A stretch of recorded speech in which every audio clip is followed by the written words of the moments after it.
Well, Governor Maura Healey has named her housing secretary. 22 News State House reporter Ellen Fleming has details on the new role.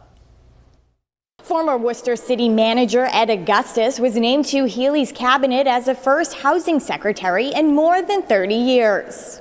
In March, the governor filed legislation to create the Executive Office of Housing and Livable Communities.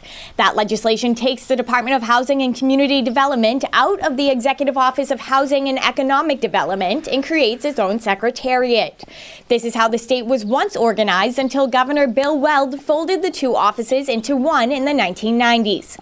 Healey committed to creating this new role in her inaugural address, promising that this secretary will work across government and support every city in town.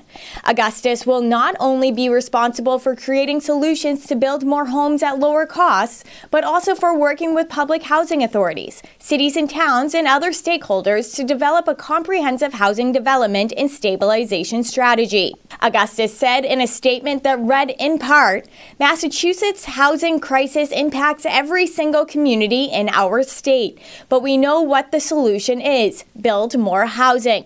This administration recognizes that there is no one-size-fits-all strategy to achieving this." On top of Augustus serving as city manager of Worcester, which has the third largest subsidized housing inventory in the state, he most recently served as chancellor of Dean College. Augustus will be starting his new position on June 1st. Working for you at the State House in Boston, Ellen Fleming, 22 News.